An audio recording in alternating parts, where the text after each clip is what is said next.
Mga tawo nga masakpan nga way face mask dili na pamultahon apan hatagan hinuon ini. Gobernador Gwen Garcia magpapili pagbalik isip gobernador, dili mudagan pagka senador.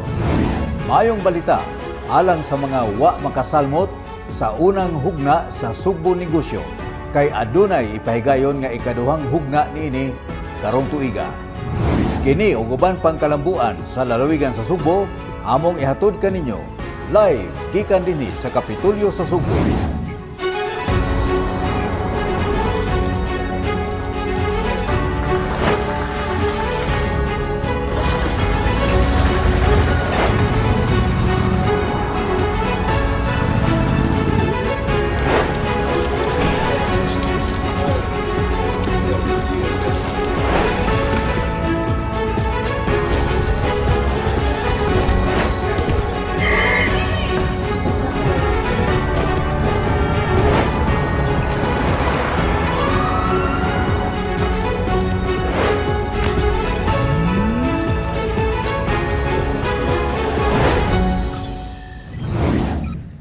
Maayong adlaw, aniyan usab ang laing hugna sa among paghatod kaninyo sa mga dagkong panghitabo ug kalambuan sa kagamanan sa lalawigan sa Sugbo.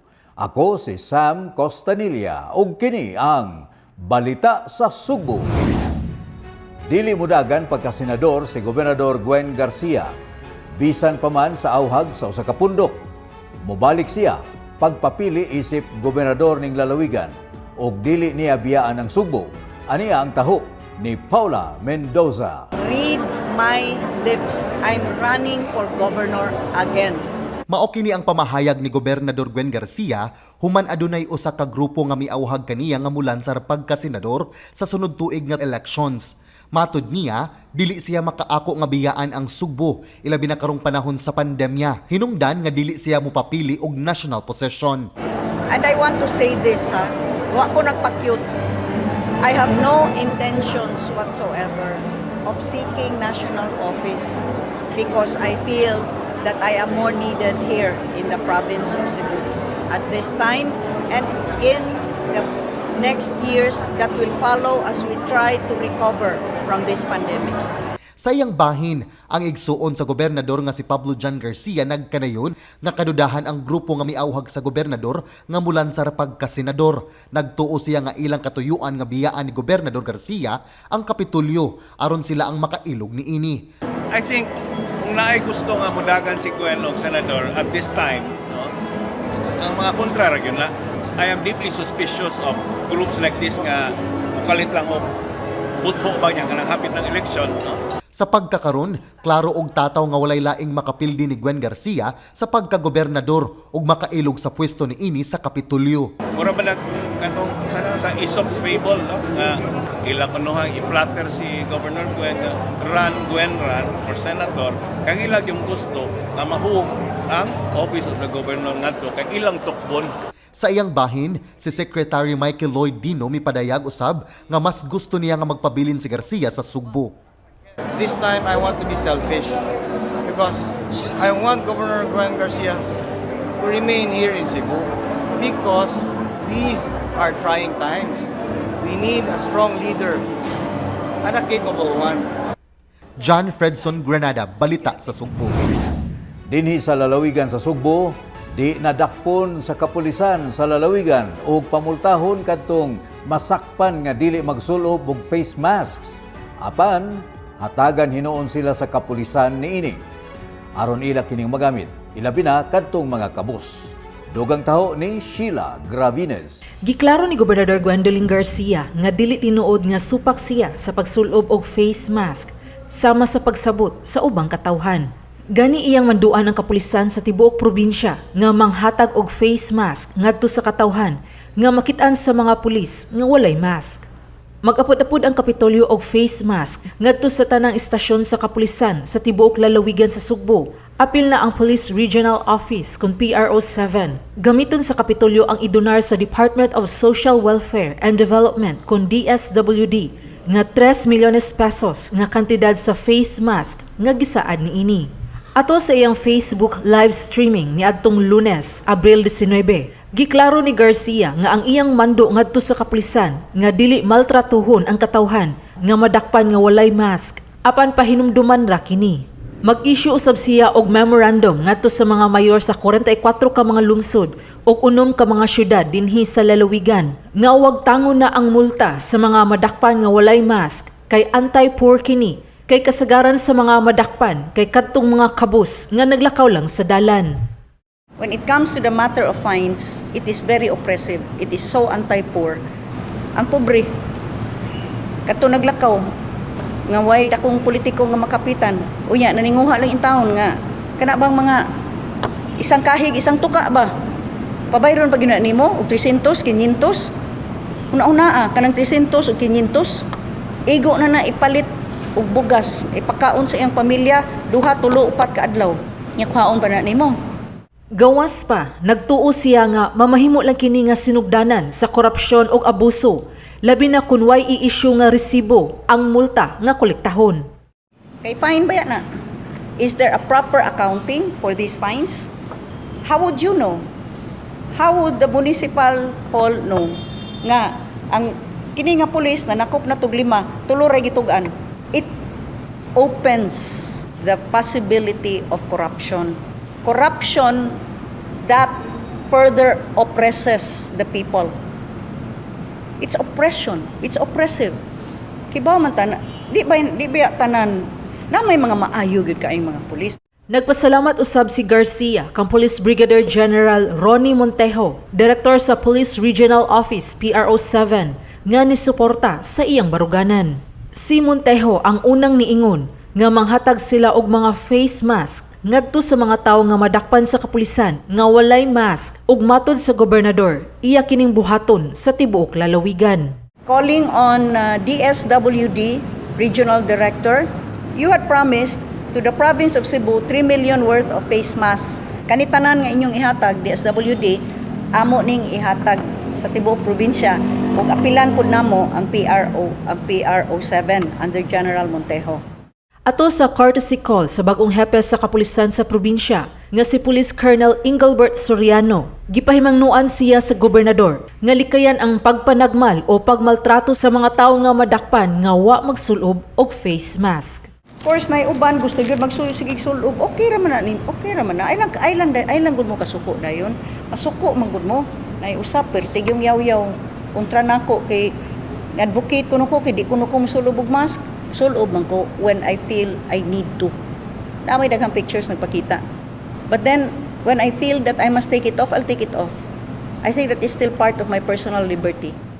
Sheila Gravines, Balita sa Sumpol. Sa katapusan, nakahukom na ang kadakuan sa Highway Patrol Group HPG nga mamahawa na sila gikan sa luna nga gibarugan sa ilang buhatan karon diha sa Gorordo Avenue. Ang maong luna nagpabilin nga gipanag-iya sa Kapitolyo. Mobalik si Sheila Gravines. Muhawa na ang Highway Patrol Group kon HPG-7 sa luna nga gibarugan karon sa ilang buhatan sa Gorordo Avenue, siyudad sa Sugbo, ug mobalhin sila sa Government Center sa Sudlon, Barangay Lahug. Mao kini ang 679 metro kwadrado nga luna nga gidonar sa ila sa miaging administrasyon nga gustong bawion karon ni Gobernador Gwendolyn Garcia tungod kay depektuso man ang deed of donation ni ini. Nasabutan karong bag-o lang ato sa tigom nga gipatawag ni Gobernador Gwen Garcia ug mga opisyal sa HPG, pinanguluhan ni HPG Director Police Brigadier General Alexander Tagum niadtong Abril 21 nga mobalhin na sila sa Government Center sa Sudlon, Barangay Lahog. Gipasabot sa gobernador ang mga opisyal sa HPG nga depektuso ang pagdonar sa maong luna kay wa kini pagtugot gikan sa Commission on Audit kun COA. We are not private persons donating one property to another. We must abide by existing local government code rules as well as COA rules. The donation itself never passed approval from COA. That is the basic defect. We cannot even talk about the deed of donation before we hurdle that primary step that needed to be taken. This was not done. Matod ni Provincial Legal Officer Donato Villa Jr., ubos sa Section 380 sa Local Government Code, Kinahanglan nga moagi sa COA alang sa approval ang pag-dispose sa bisan unsa nga yuta sa gobyerno nga gipaagi og donasyon o pagbaligya. Sa kung nga disposal, meaning sale, donation, disposal man na siya. So kinahanglan gid moagi na siya sa COA. Si Police Brigadier General Tagum nakasabot sa tumong ni Garcia sa pagbawi sa Luna. Matud niya, ilan ang ipahunong ang gisugdan nga konstruksyon sa ilang buhatan karon dinha sa Gordo Avenue. We will seek for the cease and desist action of our engineering service of the Philippine National Police para ma-stop na yung construction and so that we can plan out for the construction of a new building in the newly not donated lot but by Usufruct. May ipahulam sa mga si Governor para magamit na mo, which I believe is much bigger than the kaning previous lot na i-donate sa mga. Matud ni Attorney Villa, i-revoke na ang deed of donation ug magpinirmahay og deed of usufruct ang mga opisyal sa duha ka habig alang na sa pagpagamit sa Kapitolyo ug Luna ngadto sa HPG sud sa 25 ka tuig. Kimduman nga giisyuhan sa Kapitolyo og cease and desist order ang HPG aron ipahunong na ang padayon nga pagpatukod niini sa ilang buhatan bisan pa man og gipaybaw na sila sa Kapitolyo nga depektuso ang deed of donation sa maong Luna. Sheila Gravinez, Balita sa Sugbo.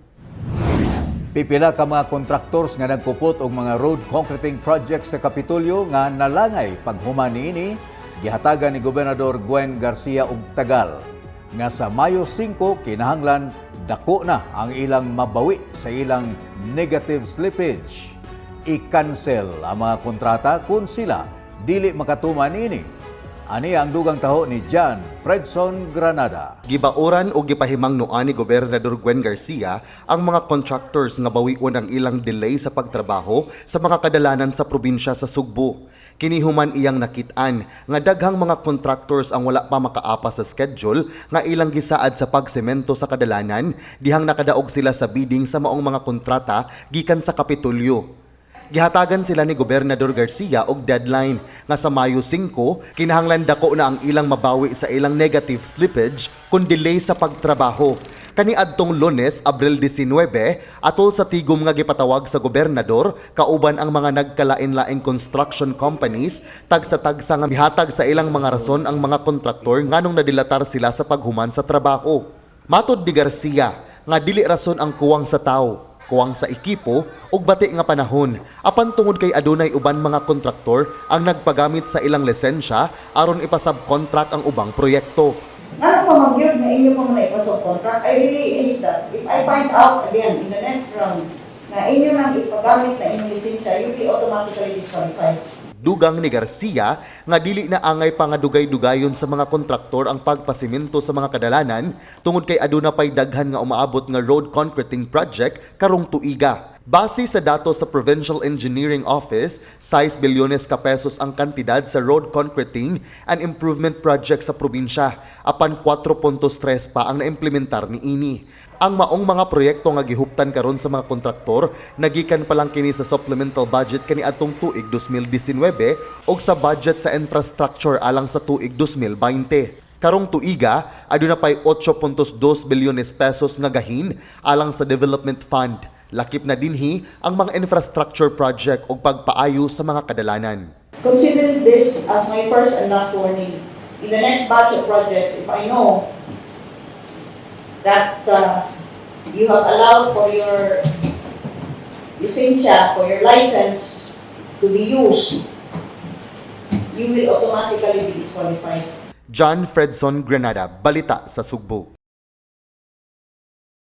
Perfect diving sites, manindot nga corals. Ang lungsod sa Moalboal nailha na sa ilang Cathedral of Corals. O karong bago ang inila nga Sardine Run. Mamahimo usab nga mag-island hopping padung sa Pescador Island ug mag-snorkeling. Kung gusto mo nga moadto sa Moalboal, bisitaha ang discovercebu.gov.ph ug pag-book na. Dinhi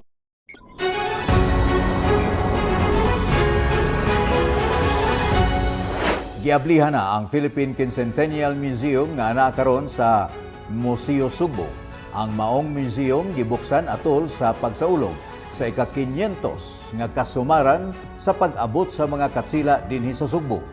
Aniya ang dugang kasayuran gikan ni Sheila Gravines. Lain usab nga makasaysayanon nga panghitabo alang sa lalawigan sa Sugbo kay ang nag-inusara nga Philippine Quincentennial Museum dinhi sa Pilipinas giablihan na ug anaa kini nahimutang sa Museo Sugbo nga gipanag-iya og gidumala sa kagamhanan sa lalawigan sa Sugbo. Ang maong museum sulod sa Museo Sugbo nagpakita sa pre-colonial history o sa kasaysayan sa wala pa masakop ang Pilipinas sa mga langyang Espanyol ug ang kalabutan sa Pilipinas sa labing unang circumnavigation sa kalibutan. 500 ka tuig na ang nakalabay.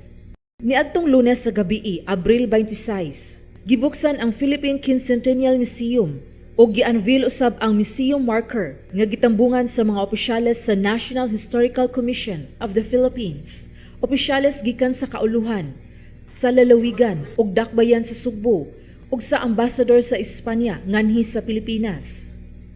Ang maong museo gimugna sa National Historical Commission of the Philippines ug sa National Quincentennial Committee nga mao ang nagdumala sa mga kasaulugan karon sa quincentennial celebrations ug gitugyan kini ngadto sa lalawigan sa Sugbo. Hinungdan nga naa kini karon nahimutang sa Museo Sugbo. Ang Museo Sugbo usa-usab ka makasaysayanon nga edipisyo kay usa kini kapresuhan sa una sa panahon sa Katsila. Una kini gihimo nga museo ni adtong unang mga termino ni Gobernador Gwen Garcia.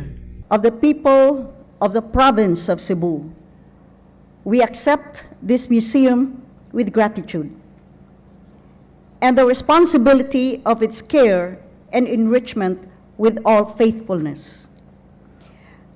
We thank the National Historical Commission of the Philippines and the Philippine Quincentennial Commission for this gift of memory as we look forward to a continuing friendship and solidarity with that nation and with that people whose blood continues to run in some of us. Ang maong museum nagpakita usab sa mga hulagway sa unang panahon, sama sa mga gamit sa paglawig ug patigayon, pakigubat, panamit, kabutang, tingog ug tugtog ug uban pa. And what that Filipino is today has been shaped to a large extent by the deep impact and lasting influence of that 3-century-long engagement. We see it today in the way we speak, in how we cook, the food we eat, in the way we dance, in the way we write and sing our songs, and when we say our most fervent prayers. Matod ni NHCP Chairperson Rene Escalante, tinguha sa Philippine Quincentennial Museum nga makurian ang sayop nga pagtuo sa uban nga ang mga lumad nga taga-isla kaniadtong una, mga bangis ug salbahis. We want to use the global commemoration of the 500th anniversary of the first circumnavigation of the world as venue to showcase the role of the Philippines in the scientific achievement of proving that indeed the world is round. The museum also highlights the other historical pieces of evidence of our pre-colonial history. Sa iyang bahin, si Presidential Spokesperson Harry Roque nagkanayon nga ang labing unang gubat sa Mactan, tali nila ni Magellan ug Lapu-Lapu, nagpakita usab nga ang mga Pinoy dili basta-basta mosugot nga sakupon ug daog-daogon sa laing nasud. We need to celebrate Lapu-Lapu because he truly was the first Filipino hero. Lapu-Lapu reminds one and all of what it is to be a Filipino, to be brave, to stand up against colonizers, and to offer our lives for country and our people. Sa iyang bahin, ang Spanish Ambassador to the Philippines nga si Jorge Sanchez nagkanayon nga ang labing unang panagtagbo sa mga lumad ug mga Espanyol mao'y sinugdanan sa usa ka mahinungdanon nga chapter sa kasaysayan sa kalibutan. Of course, was the beginning of something very important. Christianism and Catholicism, what started to be widespread and taught in the Philippines. And that explains something of the character and the personality of the Filipino people. Nowadays, 500 years after, the Philippines is the only Catholic country in the Asia. Ang pagtugyan sa Philippine Quincentennial Museum ngadto sa Kapitolyo gihimo usa ka adlaw sa dili pa ang ika-500 nga anibersaryo sa kadaugan sa Mactan. Apil sa nitambong sa okasyon, si Presidential Assistant to the Visayas Michael Dino, Kongresista Pablo John Garcia, Congresswoman Janice Salimbangon, mga opisyal sa kagamhanan sa siyudad sa Subo, pinanguluhan ni Mayor Edgar Labella, Interior and Local Government Undersecretary Jonathan Malaya, ug ubang dinapit nga mga bisita. Si Dino nihatag og painting kang Gobernador Garcia og sa Kapitolyo nga timaan sa panaghigalaay ug pagsuporta. Nagpakita kini sa subject nga traditional apan contemporary ang komposisyon. Sheila Gravinez, Balita sa Subo. Miabot na og kapin 4.5 bilyones ka pisos ang kantidad sa mga infrastructure projects nga nabubo sa Kapitolyo diha sa kalungsuran ug mga dakbayan sa tibuok lalawigan sa Sugbo. Aniya ang dugang taho ni Paula Mendoza. Miabot na og kapin 4.5 bilyones pesos nga kantidad sa mga proyekto sa infrastruktura ang nabubo sa kagamhanan sa lalawigan sa Sugbo ngadto sa mga kalungsuran ug dakbayan sa probinsya sa Sugbo. Base sa datos sa Provincial Engineering Office nga sa Marso 19, 2021, niining 4.5 bilyones pesos, 4.26 bilyones pesos o 93% nahingadto sa kadalanan, pagpasemento, pagpalapad ug pagpanindot sa mga barangay ug provincial roads. Sa tanan nga mga road projects nga gigastuan sa Kapitolyo, kapin 1 ka bilyon ka pesos o kapin 180 ka kilometros sa dalan ang gibuksan na. Laing 2.7 bilyones pesos o kapin 200 ka kilometro ang gi-groundbreak na o gisugdan na sa pagtrabaho. Samtang aduna pay 568 milyones pesos nga road concreting project o dulan sa 30 ka kilometros ang kasamtangang ana-ana sa pagproseso sa mga papeles aron masugdan na kini sa pagtrabaho. Suma total, moabot na kini sa kapin 400 kilometros nga dalan sa tibuok lalawigan sa Sugbo. Samtang sa 4.5 bilyones alang sa infrastructure projects, kapin 250 milyones pesos ang nagahina alang sa pagpatukod ug lain-laing mga edipisyo. Kinisama sa pagpatukod, pagpanindot ug pagpaayos sa mga tunghaan, munisipyo, tambalanan ug multi-purpose buildings. Lakip usab ang pagpatukod og mga taytayan ug ang pagpaayo sa pipila ka bahin sa Cebu Provincial Detention and Rehabilitation Center. Kini pagpamatuod nga wala kalimti sa kagamhanan sa lalawigan sa Sugbo ang mga proyekto sa infrastruktura, bisan pa man taliwa sa pandemya. Si Gobernador Gwen Garcia daan na nga misaad nga dili mahunong o mabalda ang pagtrabaho niini kay dili mahimong gamiton nga rason ang pandemya aron mahunong ang paghatod og serbisyo ngadto sa katawhan. Matud niya pinaagi sa mga nindot nga dalan ug mga pasilidad. Matagamtaman sa katawhan sa lalawigan ang estado sa Sugbo, isip labing adunahan nga probinsya sa nasod. Gigahinan usab sa gobernador og higayon aron personal nga sutaon ang mga roadworks o gitarong bakini pagtrabaho sa mga kontraktor. Gani, apil kini sa iyang mga gisuta atol sa iyang pagsuroy-suroy sa pag-inspeksyon sa mga sugbusog nurseries. Ang nindot nga dalan, mauusab ang magdala og nindot nga oportunidad sa mga lugar sama sa negosyo ug turismo nga mohatag og panginabuhian sa katawhan. Ang maong mga proyekto, sinugdanan pa lang sa daghan pang mga kalambuan nga ipatuman unya sa kagamhanan sa lalawigan sa Sugbo aron makabangon ang ekonomiya niini. Kainumduman nga sa 15 bilyones pesos nga 2021 budget sa lalawigan, migahin og 8.2 bilyones pesos alang sa Development Fund. Lakip na dinhi ang 400 milyones ka pesos nga gigahin ni Gobernador Gwen Garcia alang sa programa sa patubig o Level 3 Waterworks System o tubig sa matag panimalay. Gawas sa infrastructure ug patubig, nahilakip usab sa maong Development Fund ang uban pang programa sama sa pagdevelop og mga airport ug seaport sa probinsya. Paula Mendoza, Balita sa Sugbo. Maayong balita alang sa mga wa makasalmot sa Sugbo Negosyo kay adunay ipahigayon nga ikaduhang hugna sa Sugbo Negosyo karong tuiga. Aniya si John Fredson Granada sa dugang taho. Kung wala ka mo makaapil sa unang round sa Sugbo Negosyo nga programa sa Kapitolyo, ayaw ka guol kay aduna na kamoy chance nga makaapil sa maong programa. Gipahibaw ni Gobernador Gwendolyn Garcia nga mopahigayon ang Kapitolyo og ikaduhang round sa Sugbo Negosyo program og pagasugdan kini sa dili madugay. Mugahin og laing usa ka gatos ka milyon ka pesos ang Kapitolyo alang niini. Sa miaging tuig, migahin ang Kapitolyo og usa ka gatos ka milyon alang sa unang round sa Sugbo Negosyo program. Sa pagkakaron, hapit na moabot sa 99% ang nagamit sa mga Sugbo Negosyo beneficiaries pinaagi sa pagkumpra sa ilang mga gikinahanglan sa ilang mga ginagmayng patigayon gamit ang coupons nga giapod-apod sa Kapitolyo. We are already planning for the next round. Another 100 million that will be poured atong ibukbo sa ekonomiya sa probinsya sa Sugbo. Daghan kay nangutana kanu sa aman ang next round. Tentatively, we might start by July. Okay? We will soon give you more definite dates.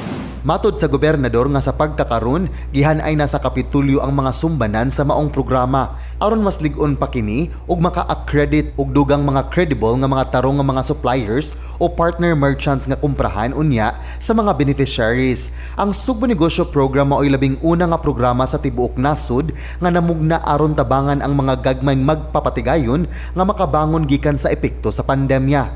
Tumong usab sa kagamhanan sa lalawigan sa Sugbo nga matabangan kadtong mga nawagtangan og trabaho o katong mga negosyo nga nagsara. Hatagan sila sa Kapitolyo og puhunan apan dili sa lapi ang ilang madawat. Mogamit sila og Sugbo Negosyo card sa pagpangumpra og katong anaa lang sa ilang need list o katong tinud-anay nga gikinahanglan sa ilang sudlan nga patigayon ang ilang mapalit. Kini aron masiguro nga dili gamiton ang maong kantidad sa laing tumong. Dili nila balik.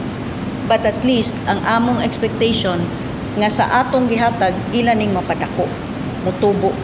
And in so doing, makatabang sa ilang kaugalingon. Giabagan kini sa Mandawi Chamber of Commerce and Industry kon MCCI ug Department of Trade and Industry o DTI Region 7 nga maoy mubansay sa mga beneficiaries sa klase nga patigayon nga ilang sudlan.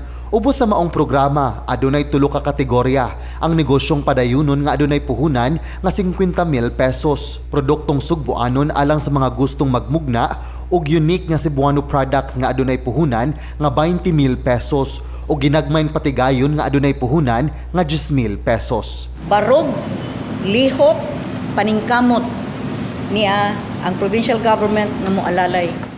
John Fredson Granada, Balita sa Sugbo. Kabahin paghihapon sa Sugbo Negosyo, aduna na unyay indigay alang sa uban nga mga hugna sa mga Sugbo Negosyo beneficiaries nga nakasugod na sa ilang mga ginagmayng patigayon og ang ganti nga madawat nila mahimo nga ilang ipuno sa ilang puhunan.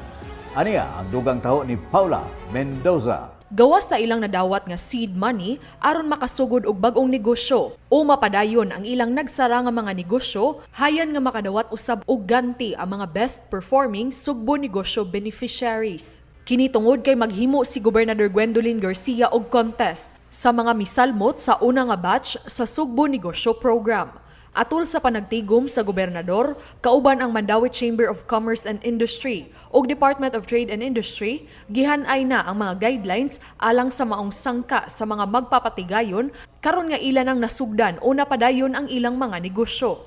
Kahinumduman nga kapin 8,250 ang mga nakapasar sa unang round sa Sugbo Negosyo program.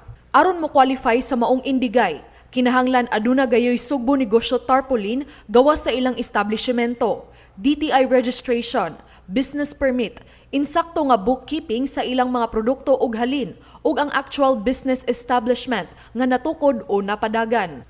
Ang mga kawani sa matag board members sa mga distrito mao ang musuta sa maong mga rekisito. Human niini, i-evaluate ang maong mga nisalmot ug magpili og champion sa matag distrito.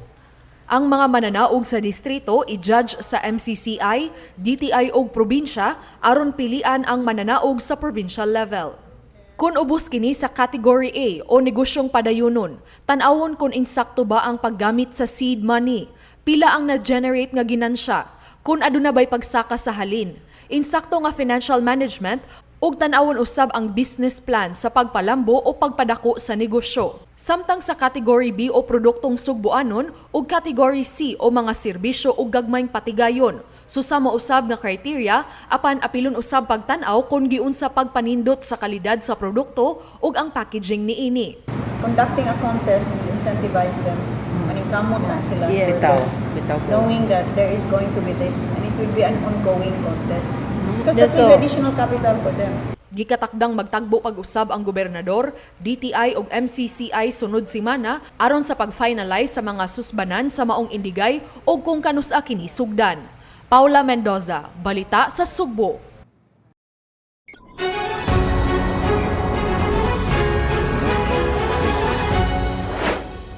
Nadasig si Gobernador Gwen Garcia sa mga sugbusog gardens o nurseries sa ikaduhang distrito nga iyang giduaw.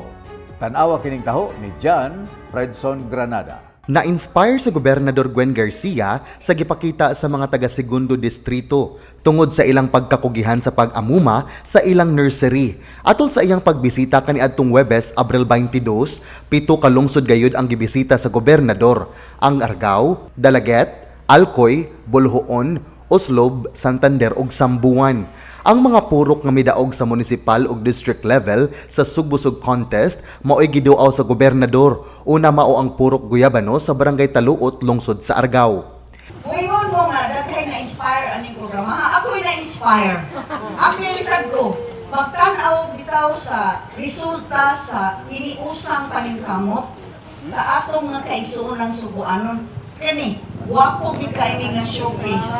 Kay pagkanindot sa na resulta sa ilang paningkamot. Didto sa lungsod sa Alcoy, dili lang orihinal nga isda ang makita. Sa ilang aquaponic apan maanindot nga painting usab. Matud sa ilang municipal agriculturist nga kapin 2,000 ka households ang ilang gihatagan og seedlings. Gani usa sa mga nakadawat ni apil sa sugbusog program ug mas swerte nga nakadaog sa district household backyard category nga si Romulo Camelo nga taga barangay Pugalo.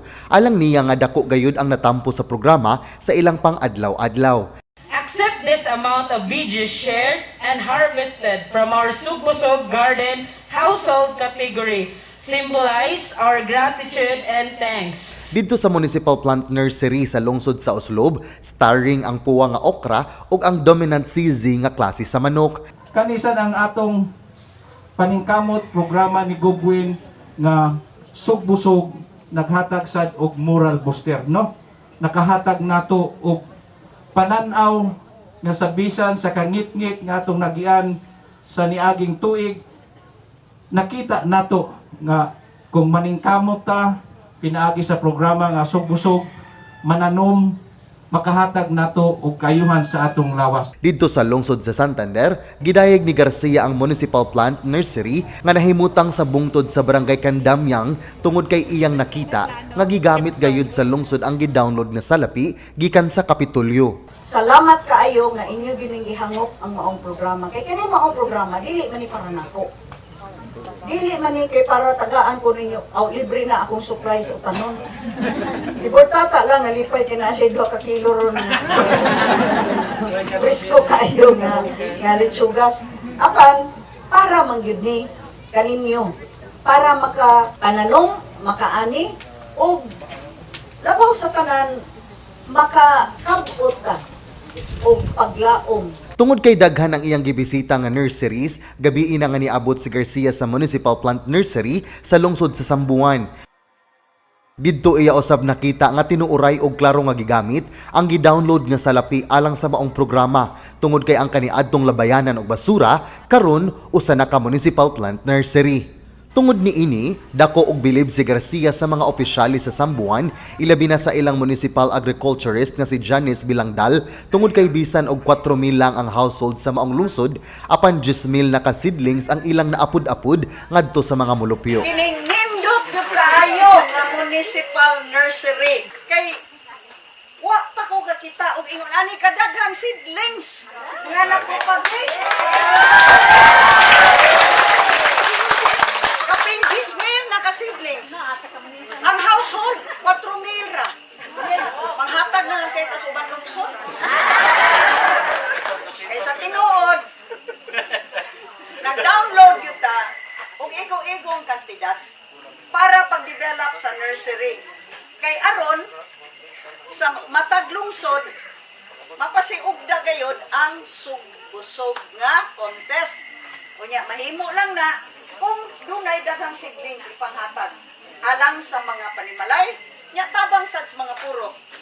Mao nang itagaan sa nato og kantidad ang atong mga barangay kapitan. Para gyud tanan mananom. John Fredson Granada, Balita sa Sugbo. Aduna nay malasakit center ang dakbayan sa Karkar. Mao kini ang ikaduha nga malasakit center nga gibuksan sa lalawigan sa Sugbo. Ang mga transport drivers ug operators sa dakbayan sa Karkar mao'y labing unang mga beneficiaries o makabenepisyo nining maong malasakit center. Ani ang taho ni Paula Mendoza. Gibuksan na ang ikaduhang malasakit center dinhi sa lalawigan sa Sugbo ug ana kini nahimutang karon sa Provincial Hospital sa Dakbayan sa Karkar. Tungod sa pagbukas niini, gisaad ni Gobernador Gwendolyn Garcia nga madali ang pagpaayos sa kadalanan didto sa maong lungsod, ilabi na ang mga barangay ug provincial roads aron dili maglisod ang mga beneficiaries sa malasakit center sa pagbiyahe. Ang mga miyembro sa transport groups, operators ug mga drivers mao'y prioridad nga beneficiary sa maong malasakit center. Gibuksan kini kaniadtong Abril 27 atol mismo sa kasaulugan sa ika-500 nga kadaugan sa Mactan. Apil sa mga dinapit nga bisita mao sila Senador Bongo o Presidential Assistant for the Visayas Michael Lloyd Dino. Mao kini ang ikaduha nga malasakit center dinhi sa lalawigan ug ikaunom sa tibuok Sugbo. Ang usa gibuksan kaniadtong miaging tuig didto sa Dakbayan sa Talisay sa Cebu South Medical Center, samtang ang uban anaa sa Vicente Soto Memorial Medical Center sa Dakbayan sa Sugbo. Eversley Child Sanitarium ug General Hospital sa Dakbayan sa Mandaue, St. Anthony Mother and Child Hospital sa Cebu City ug Lapu-Lapu City District Hospital. Ang pagtukod sa malasakit center gihimo aron masayon na alang sa mga pobre nga mga pasyente sa mga ospital ang paghikay sa ilang mga papeles kung magkinahanglan sila og financial assistance sa mga ahensya sa gobyerno kay gikuyog na ubos sa usa ka buhatan ang maong mga ahensya. Ang DSWD mao'y naglista sa mga unang makabenepisyo sa malasakit center sa Dakbayan sa Karkar, nga gilangkuban sa mga transport groups sama sa Karkar Habal-Habal Drivers Association, KONCAHADA, Tricycle Operators and Drivers Association, Karkar Delicacies Vendors Association, KONCARDEVA, ug uban pa. Didto usab ang mga mayores sa Primero Distrito, nga sila Mayor Gerald Samsam Gulya sa Talisay, Mayor Christine Vanessa Chong sa Dakbayan sa Naga, Mayor Lionel Bacalto sa Sibunga ug Mayor Mercedita Apura sa Dakbayan sa Karkar. Paula Mendoza, Balita sa Sugbo. Nagmalig-on si Gobernador Gwen Garcia sa iyang napili nga hepe sa kapulisan sa lalawigan sa Sugbo. Iya usab nga gipahimangnuan ang nagbuot-buot paglingkod nga hepe nga tahuron ang paagi sa pagpili og Provincial Police Director. Si Sheila Gravines, moasoy sa dugang taho. Respect the process. Cebu province in town ni. Dili ni some far off fifth class municipality in the boondocks nga mahimo ng inyong gibaliwala ang proseso. Let's do things right. Mao kini ang pamahayag ni Gobernador Gwen Garcia. Human adunay laing nilingkod isip hepe sa kapulisan sa probinsya sa Sugbo, bisan pa man og nakapili na siya og lain. Laing opisyal sa pulis nga si Colonel Robert Lingbawan nilingkod sa Cebu Police Provincial Office kon CPPO niadtong Abril 9 ug nagpa-interview pa gyud siya sa media. Samtang si Gobernador Garcia nakapili na unta og iyang choice isip hepe sa CPPO nga si Police Colonel Engelbert Soriano kaniadto pang Abril 7.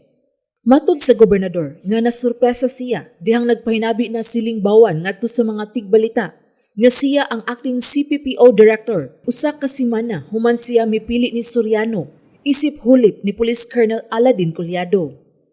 Giasoy ni Garcia nga sa unang round tulo ka mga pangan sa mga opisyal sa kapulisan ang gipresentar ni Police Regional Office kon PRO7 Director Ronnie Montejo ngadto niya nga maoy iyang pilian.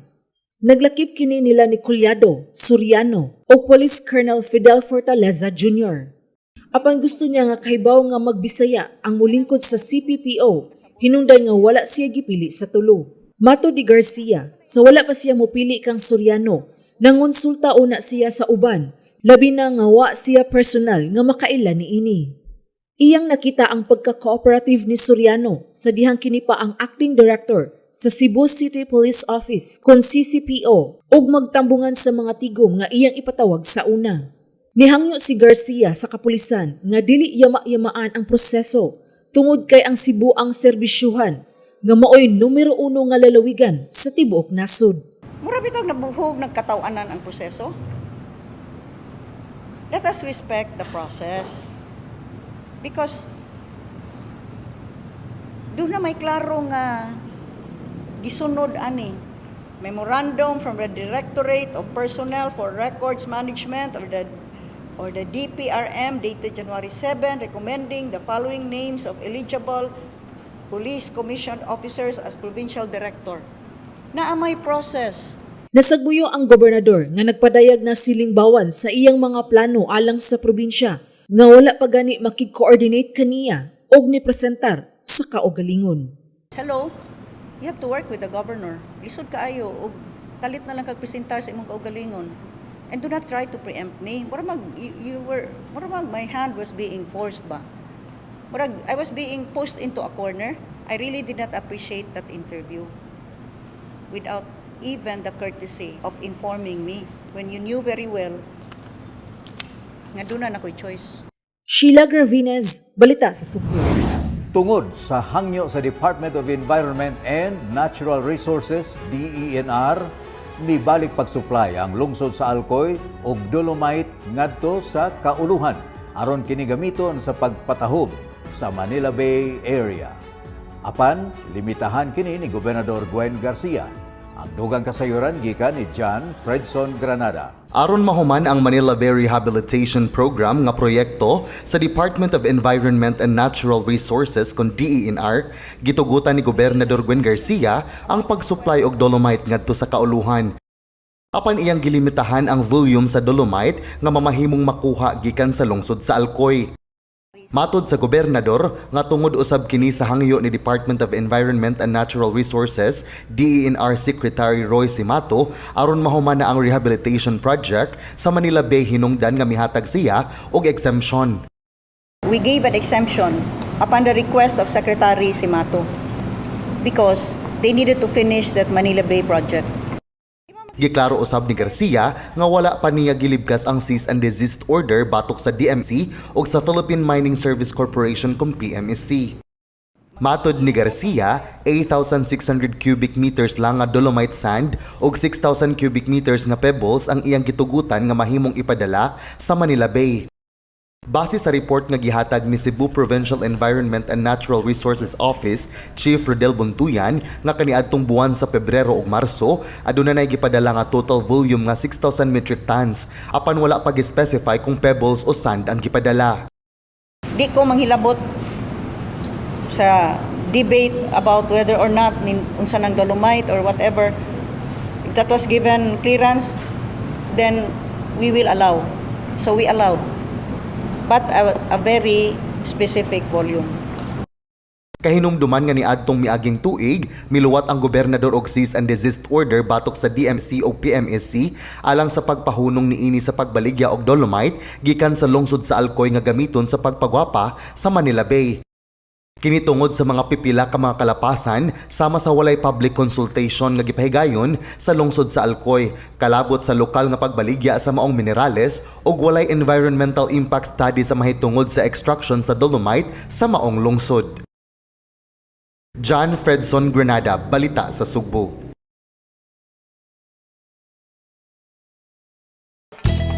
Ang lungsod sa Badian dili lang sikat sa iyang Kawasan Falls nga nailhan usab sud ug gawas sa nasod. Aduna usab sila'y canyoneering adventure. Bago lang gibuksan pagbalik ang turismo sa lungsod sa Badian, busa mahimo na kamong mobiyahe didto. Bisitaha lang ang discovercebu.gov.ph ug pag-book na. Dinhi sa Cebu, your safety is our priority.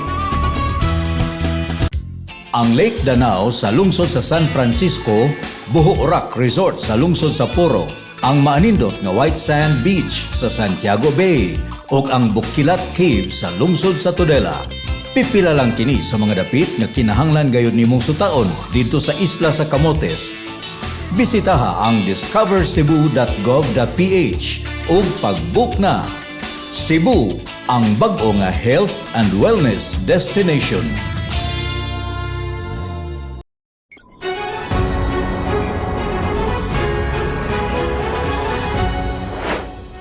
Miluwat na og executive order si Gobernador Gwen Garcia nga nagtugot na sa pagkaligo sa mga waterfalls o mga busay niningatong lalawigan, mubalik si John Fredson Granada. Ubay-ubay na nga mga resorts and beaches sa lalawigan sa Sugbo ang giablihan sa Cebu Provincial Tourism Task Force ug sa mga adventure seeker. Mahimo na ninyo nga ilakip sa inyong listahan ang waterfalls.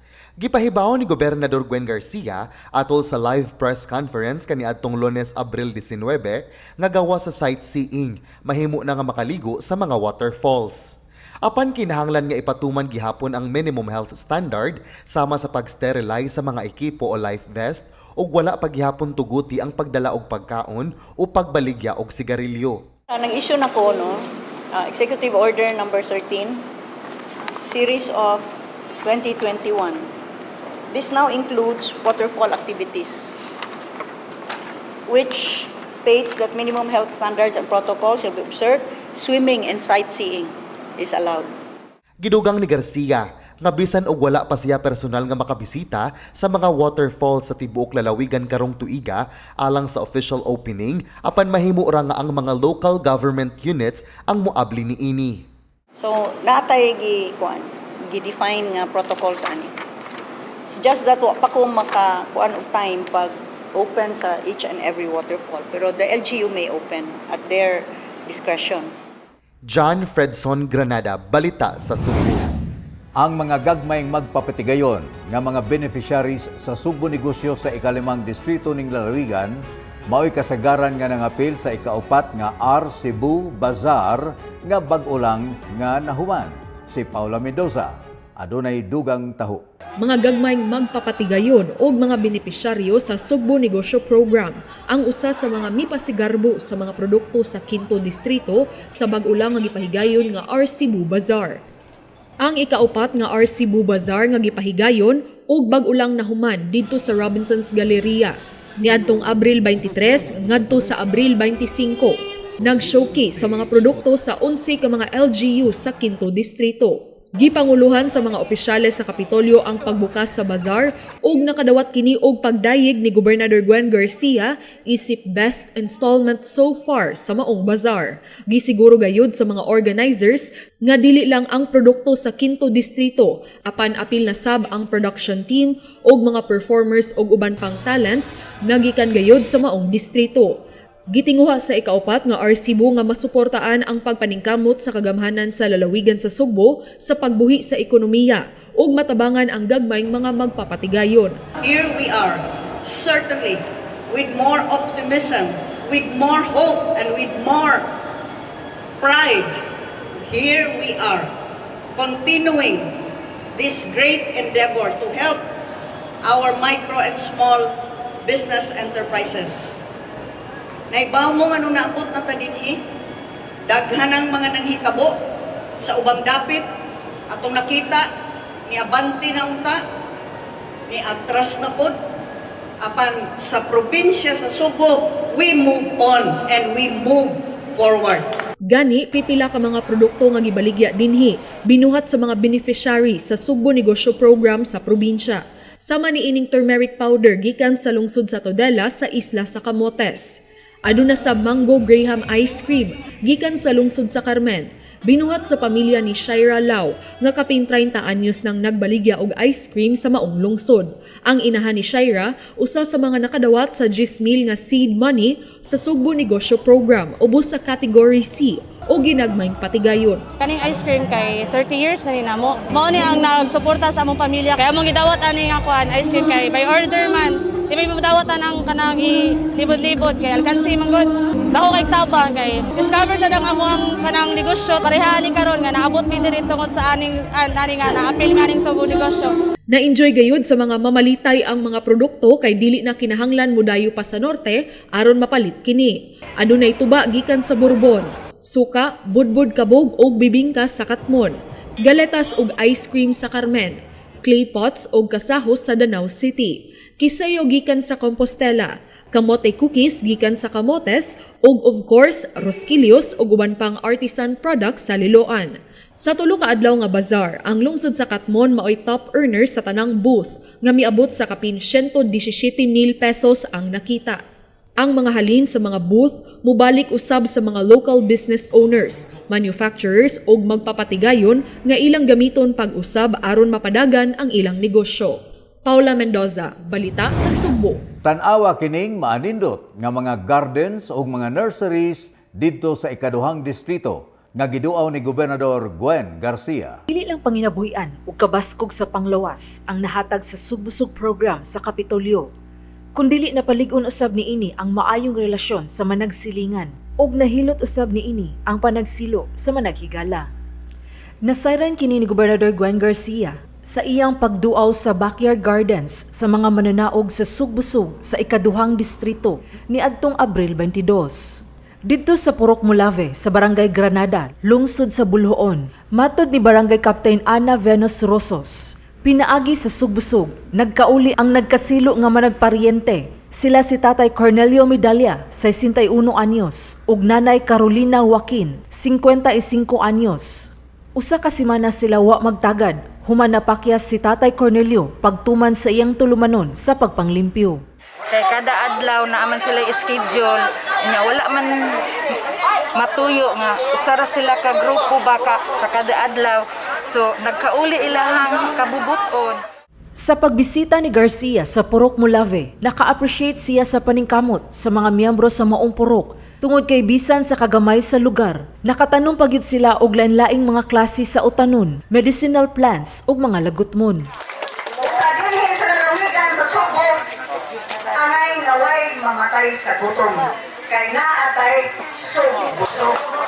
Ang Purok Mulave mooy mananaog sa unang dapit sa barangay ug municipal level ubos sa containerized backyard gardening. Samtang dito sa Purok Katambak sa barangay Pasil, lungsod sa Santander, nakita niya ang maayong pagkahanay sa gitanom nga mga utanon ug medicinal plants. Nan, angay gyud nakita na ang mahimong sumbanan sa tibuok nasod nga Pilipinas. Kay samtang sila dito nagkurog-kurog pa sa COVID, ug wa masayo kung sila ang buhaton dinhi sa Sugbo, nananom na ta, nangali na ta, busog ang mga Sugboano. Ang Purok Katambak mooy first place winner sa barangay, municipal ug district levels sa backyard gardening. Nag-amot-amot ang mga mulupyo didto ug mga botelya sa beer ug soft drinks nga ilang gigamit pagpugong sa yuta aron dili kini modahili. Laing gibisita ni Gobernador Garcia mao ang containerized garden sa Purok Proper Poblasyon Parian sa Barangay Poblasyon, lungsod sa Sambuan. Dinhi na-impress usab ang gobernador sa well-arranged ug makabusog sa mata nga mga utanon ug medicinal plants. Bisan kun kabatuan didto, tambok ug dagko ang mga utanon. Nagamit usab sila og recycled materials aron tamnan.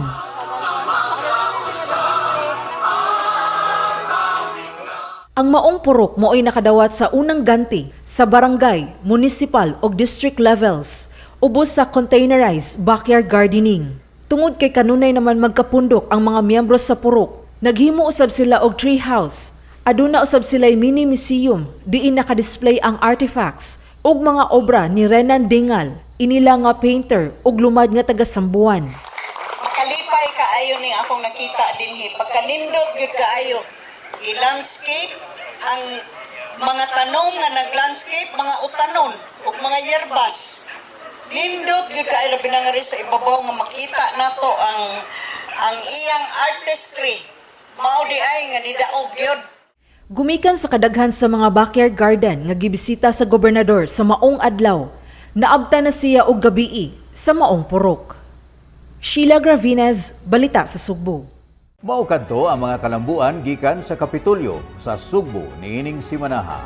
Hangtod sa sunod nga higayon ako gihapon si Sam Costanilla. Mabuhi ka Sugbo, mabuhi kitang tanang Sugboanon.